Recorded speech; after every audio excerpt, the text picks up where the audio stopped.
Hello friends, જય શ્રી કૃષ્ણ, જય માતા, જય અંબે. આજની આપણી રેસીપી જેનું નામ છે કર્ડ રાઈસ. તો કર્ડ રાઈસ આપણે બનાવ્યું છે પીનટજી ઓઇલમાં. તો એ રેસીપી તમારે જોવા માટે મારી YouTube channel the kitty diaries by Nikita subscribe, like, bell icon દબાવવાનું ભૂલવાનું નથી. આજની રેસીપી આપણી રાઈસની છે અને એ છે કર્ડ રાઈસ, જેને આપણે દહીંનો ભાત પણ કહી શકીએ. પણ દહીંનો ભાત અલગ હોય છે અને કર્ડ રાઈસ થોડુંક ડિફરન્ટ હોય છે.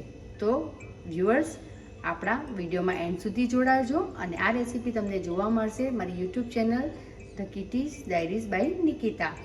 અને આપણે જે રેસીપી બનાવવા જઈ રહ્યા છે એ બનાવશું આપણે પીનટજી ઓઇલ, જે ખૂબ જ સરસ સિંગતેલ છે અને એ 11 સ્ટેજમાં મગફળીનું સોર્ટિંગ કર્યા બાદ જે સારા મગફળીના દાણા હોય એમાંથી બનાવવામાં આવે છે.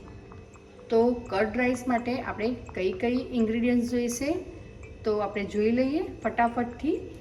તો સૌપ્રથમ આપણું પીનટજી ઓઇલ, ત્યારબાદ 1 બાઉલ રાઈસ છે જેને હાફ સ્ટીમ કરી દીધો છે, ત્યારબાદ 1 બાઉલ કાંદાની કતરણ,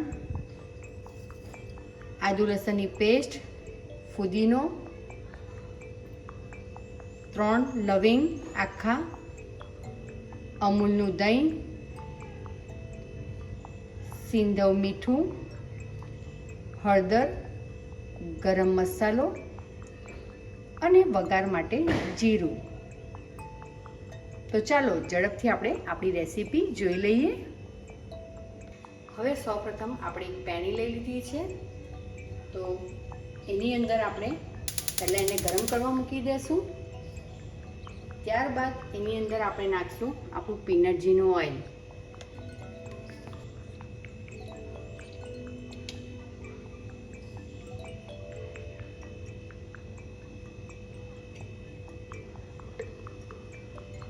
જેવું ઓઇલ ગરમ થાય એટલે આપણે એની અંદર નાખી દઈશું જીરું.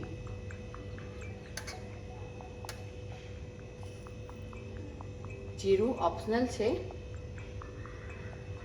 એટલે તમારે ન નાખવું હોય તો તમે સ્કીપ કરી શકો છો. ત્યારબાદ એની અંદર નાખશું આપણી કાંદાની કતરણ, જેને આપણે ડાર્ક કરવાની છે. ખૂબ ડાર્ક પણ કડક નથી કરવાની અને ખૂબ પોચી પણ નથી રાખવાની, મીડિયમ. તો આપણે હવે એને સાતળવા મૂકી દઈશું.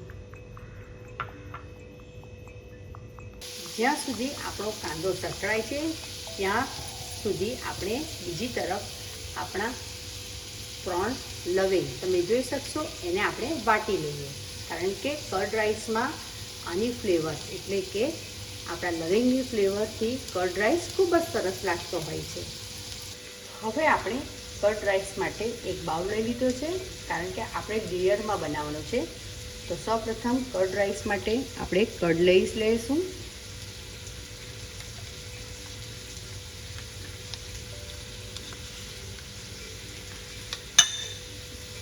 ત્યારબાદ આની અંદર જશે આપણા લવિંગનો ભૂકો, જે આપણે પેસ્ટ જેવો બનાવી દીધો છે. લવિંગની ફ્લેવર કર્ડ રાઈસમાં મેં કીધું તેમ ખૂબ જ સરસ લાગતી હોય છે. ત્યારબાદ એની અંદર જશે આપણી આદુ લસણની પેસ્ટ, ત્યારબાદ સિંધવ મીઠું ટેસ્ટને અકોર્ડિંગ, ત્યારબાદ લાલ મરચાંની ભૂકી. આપણે લવિંગ નાખ્યું છે એટલા માટે એની તીખાશ હશે એટલે મરચું ટેસ્ટને અકોર્ડિંગ આપણે નાખવાનું છે. ત્યારબાદ એની અંદર જશે આપણો ગરમ મસાલો, એ બી તમારે તમારા ટેસ્ટને અકોર્ડિંગ નાખવાનું છે. ને હવે સરસ રીતે આ રીતે એક પેસ્ટ જેવી બનાવી દેવાનું છે. તો તમે જોઈ શકશો આપણે જે લેયર કરવાના છે કર્ડ રાઈસનું તેની પેસ્ટ ઓલમોસ્ટ તૈયાર છે. હવે આપણે દહીંના રાઈસ માટે એક બાઉલ લઈ લીધું છે. તો હવે આની અંદર આપણે લેયર કરશું. તો પહેલાં સૌપ્રથમ આપણે પીનટજીનું ઓઇલ ગ્રીસ કરી દઈશું.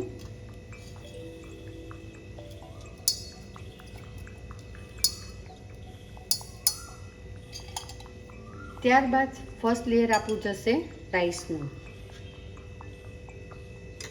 જે આપણે રાઈસ બોઇલ કરી દીધો છે, મેં તમને કીધું હતું આપણે આ રીતનો દાણો જોઈશે, તો આપણો કર્ડ રાઈસ ખૂબ જ સરસ બનશે. તો હવે ફર્સ્ટ લેયર આપણે રાઈસનું કરશું.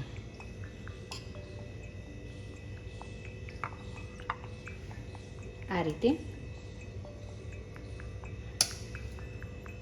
ત્યારબાદ સેકન્ડ લેયર જશે આપણું કર્ડની જે પેસ્ટ બનાવી છે તેનું લેયર કરશું.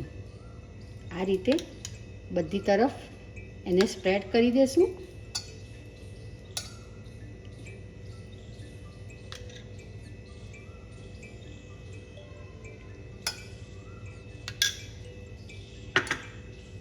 તમે જોઈ શકશો આપણે બધી તરફ કર્ડ નાખી દીધું છે. ત્યારબાદ એની ઉપર જશે આપણો સોતે કરેલો કાંદો. તે મેં કીધું તમને તેમ કે તમે હજુ પણ બ્રાઉન કરી શકો છો, એ તમારે તમારા ટેસ્ટને અકોર્ડિંગ અને તમારા ચોઈસને અકોર્ડિંગ કરવાનું છે. હવે આપણે નાખશું અહીં ફુદીનાની ફ્લેવર ખૂબ જ સરસ લાગતી હોય છે, તો થોડા ફુદીનાના પાન. તમે લીલો કાંદો પણ યુઝ કરી શકો છો અને લીલું લસણ પણ યુઝ કરી શકો છો.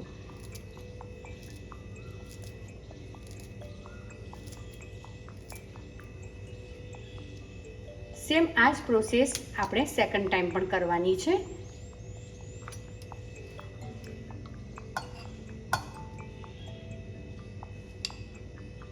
તો હવે સેમ આ જ રીતે આપણે 3 લેયરનો આ રાઈસ કરી દેશું. તો તમે જોઈ શકશો આપણે બીજું લેયર બી કર્ડનું કરી દીધું, એટલે આ ત્રીજું લેયર છે. તો હવે એની અંદર પાછું સેમ પ્રોસેસ આપણા ઓનિયન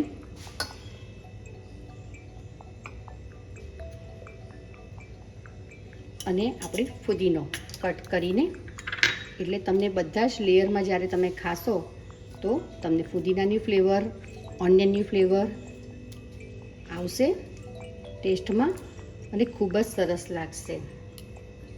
અને આ લાસ્ટ આપણું લેયર રાઈસનું.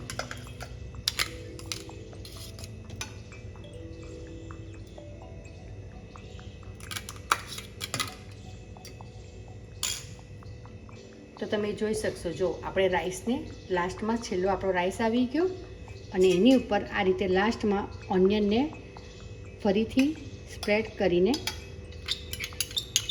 આપણું આ લાસ્ટનું પ્રેઝન્ટેશન ઓલમોસ્ટ તૈયાર થઈ ગયું છે. હવે આપણે આને 10 થી 15 મિનિટ માટે એક તવાની ઉપર વોર્મ કરવા મૂકી દેશું, એટલે આપણો yummy and tasty curd rice તૈયાર થઈ જશે.